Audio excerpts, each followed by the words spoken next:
October 1942. Luftwaffe Airfield, northern France. The autumn wind howls across the runway, whipping dust into the faces of mechanics as they service rows of Messerschmitt Bf-109s. Inside the ready room, German ace Hauptmann Dieter Wolf, credited with 38 victories, smirks as he tosses a cigarette butt into a tin tray. On the table before him lies a reconnaissance photo. A new Allied fighter, sleek but unfamiliar. "So that's the American toy they're bragging about?" He scoffs. "Long nose, tiny wings. Looks like a pigeon with ambition." The men laugh. To them, nothing in the Allied inventory could match the speed or climb rate of their Messerschmitts or Focke-Wulfs. The Western Front skies still belong to the Luftwaffe. Ruthless, efficient, undefeated. Across the channel, however, a young American pilot named Lieutenant James "Red" Harrison stands on a cold tarmac in England, gazing at that same machine, the North American P-51 Mustang. Sleek, narrow, painted in bare aluminum. It looks fast, dangerously fast, but looks can deceive. When Harrison takes her up for the first time, the truth hits immediately. The early Allison V1710 engine wheezes above 15,000 feet, the power bleeding away as the thin air climbs higher. The radio crackles with the voices of his squadron. "Red, you're losing speed." "Yeah, feels like she's choking. She's a sprinter, not a climber." He can't catch a single German plane at altitude. The Mustang is quick on the deck, agile but high above, where the bombers fly and the Luftwaffe prowls. It's a sitting duck. By the winter of 1942, the aircraft is quietly reassigned to low-altitude reconnaissance. The pilots grumble, the Germans laugh. In Berlin, Luftwaffe Command issues a confident report. The American Mustang is of little consequence. Its engine performance is inadequate for high-altitude interception. But inside a quiet office in London, one engineer refuses to accept defeat. Ronald Harker, a Rolls-Royce test pilot, studies the Mustang's aerodynamic curves on blueprints spread across a desk. He taps the paper thoughtfully. "The frame's perfect," he says. "It's just the heart that's wrong." The heart he means is the engine. The Allison is an athlete that can't breathe at altitude. The British have something better, the Rolls-Royce Merlin. 61, the same power plant that makes the Spitfire sing above 30,000 feet. When the first experimental Mustang with a Merlin engine takes flight over Farnborough in April 1943, the results are immediate, astonishing. The aircraft climbs like a rocket, holds speed above 25,000 feet, and dives faster than anything the Allies have seen. One test pilot, grinning behind his oxygen mask, radios back to the tower. "Gentlemen, I believe we've just built a Spitfire with the legs of a thoroughbred." The P-51's laughable beginnings are over. The Americans listen and act fast. By the end of 1943, assembly lines in Inglewood and Dallas roar with the sound of the Packard-built Merlin engines, a perfect union of American industry and British engineering. Now, the Luftwaffe's laughter will turn to disbelief. In the chill of early 1944, the first P-51B Mustangs arrive in England under the 8th Air Force's Fighter Command. Their mission: escort heavy bombers, B-17 Flying Fortresses and B-24 Liberators, all the way to Berlin and back. When the pilots of the 357th Fighter Group see the silver Mustangs lined up on the field at Leiston, one of them whistles low. "They say she'll fly to Berlin, fight all the way and still get you home." "We'll see about that," another replies, tightening his gloves. They would see soon enough, because on the other side of the channel, German radar operators were already tracking hundreds of incoming blips, too high, too far east to be the short-range escorts they were used to. "Impossible," one officer mutters, leaning closer to the screen. "They can't reach that far." But they could, and the hunters were coming. March 6, 1944. Over the Rhine. The air at 25,000 feet is thin and violent. Frost webs across the canopy of Lieutenant James "Red" Harrison's Mustang, Sweet Helen, as he throttles up, his gloved hand tight on the control stick. Ahead of him stretches the greatest aerial armada the world has ever seen. B-17 flying fortresses of the 1st Air Division, engines droning in unison, a metallic river flowing east towards Berlin. The radio crackles with overlapping chatter. Bandits, 12 o'clock high. Angels 25 closing fast. Keep your spacing. Don't break formation. Harrison's eyes flicker skyward. High above the contrails, black specks dive through the sun. Messerschmitt Bf 109S and Focke-Wulf 190S. Cutting down like hawks, the Luftwaffe had come to defend its capital. He pushes the throttle forward. The Merlin engine roars to life with a sound no German had yet heard from a Mustang. Deep, confident, relentless. The aircraft surges ahead, climbing with impossible ease. The altimeter spins upward past 27,000 feet. Harrison grins. Let's see you laugh now. Far below, Hauptmann Dieter Wolf, the same German ace who once mocked the Mustang, banks his 109 into a firing run.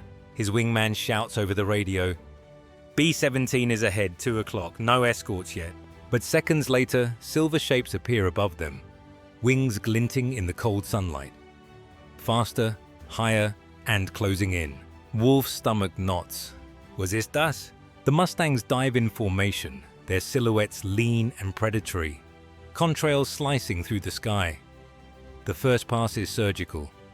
One P-51 cuts across the German line, its 6.50 caliber Brownings stitching fire through a Focke-Wulf. The German plane explodes into a spiral of smoke. The voice over German radio is panicked. Achtung!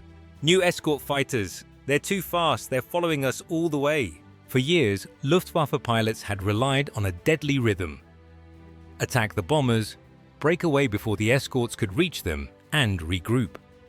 The Americans' older P-47 Thunderbolts and P-38 Lightnings had limited range. Once they turned back near the Belgian border, German pilots hunted bombers freely over the Reich. But not anymore. The P-51B Mustang had rewritten the rules of the air. Its internal fuel tanks and drop tanks extended its range to more than 1,600 kilometers. For the first time, Allied bombers were never alone.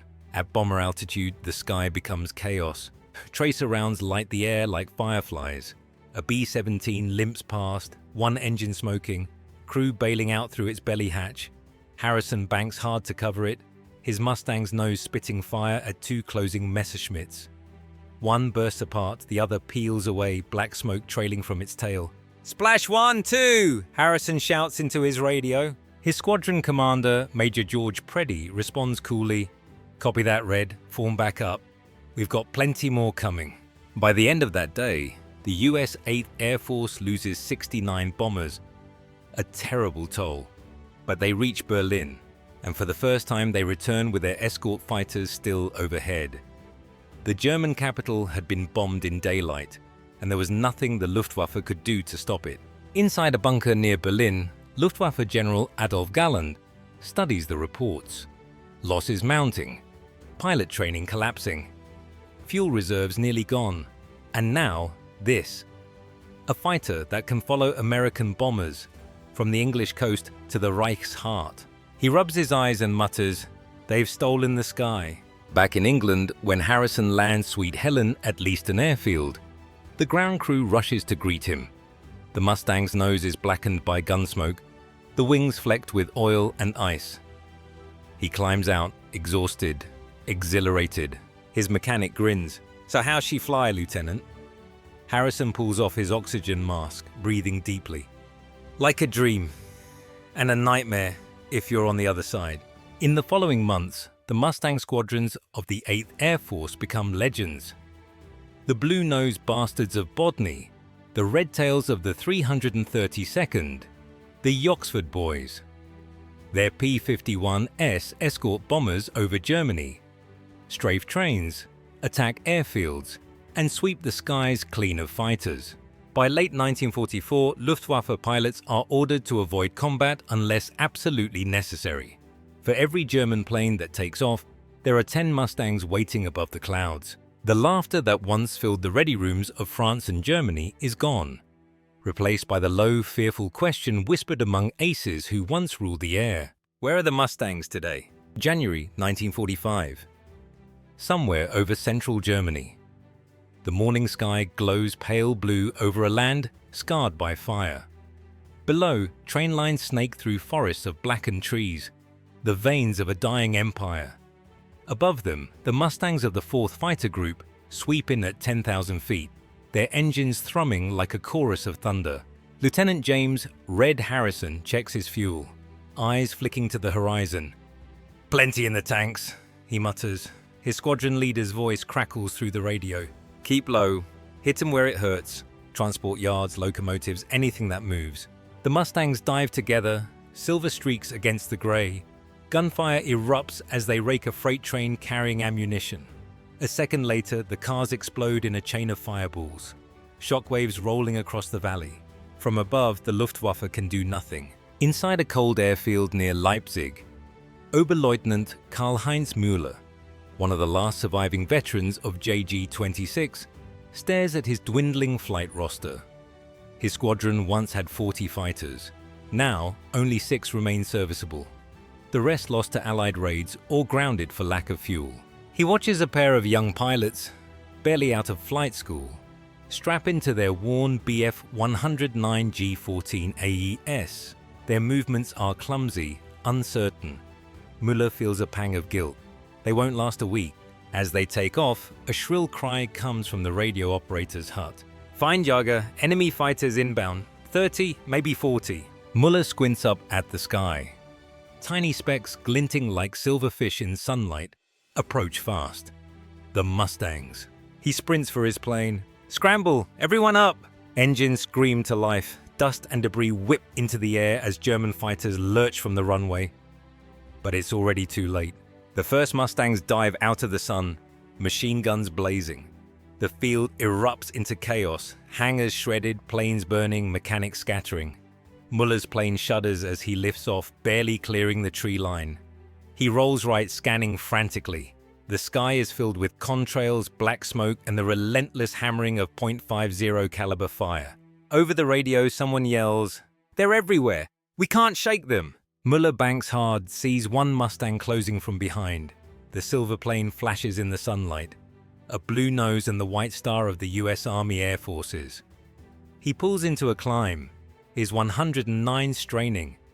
The Mustang follows easily, engine roaring with the smooth, confident growl of the Merlin. "Verdammt," Muller whispers, sweat dripping from his brow. "How do they climb so fast?" The answer lies not just in the machine, but in the men flying them. In England, the P-51 has bred a new generation of pilots. Disciplined, aggressive, fearless. By 1945, air supremacy is no longer a contest. It's a routine. The Luftwaffe, once the terror of Europe, has become a shadow, worn down by fuel shortages, attrition, and the ceaseless presence of Mustangs overhead. Harrison's unit, the 357th, now escorts B-17S to Dresden and Leipzig, attacking factories, rail lines, and fuel depots. Their confidence borders on arrogance, but it's earned. During one escort run, Harrison spots a lone Me-262 jet streaking across the horizon, a final gasp of German innovation. He calls it out. "Jet at 2 o'clock, moving fast." The squadron leader replies calmly, "Ignore it, the Reich's running out of gas before we run out of bullets." They're right. Even the revolutionary Me-262, the world's first operational jet fighter, can't change what's already decided. There are too few of them, too late, and the skies above Germany belong to the Mustang. April 1945, near Berlin, the final missions are merciless. The P-51S fly deep over the ruins of a crumbling capital, strafing columns of retreating armor and trucks fleeing east. From above, Harrison watches the city burn, smoke pillars twisting into the clouds. He levels his plane, eyes fixed on the horizon. "Hard to believe," he mutters. "All those men, all that war, and it ends right here." His wingman responds softly over the radio. "Yeah, we chased them all the way home." They bank together toward the setting sun, the city below disappearing into haze. At that same hour, in a shattered airfield north of Berlin, Dieter Wolf, the Luftwaffe ace who once laughed at the Mustang, sits beside his ruined fighter, the wings riddled with bullet holes. He hasn't flown in weeks. There's no fuel left to fight. He looks skyward, hearing the distant growl of engines. For a moment, he sees them. Silver streaks moving westward, sunlight glinting off their wings. He takes a slow drag from a cigarette, the ember glowing faintly in the dusk. So, he mutters, the Americans built the better bird after all. The smoke curls upward, blending with the contrails fading into the evening sky. The laughter is gone. The age of the Mustang has begun.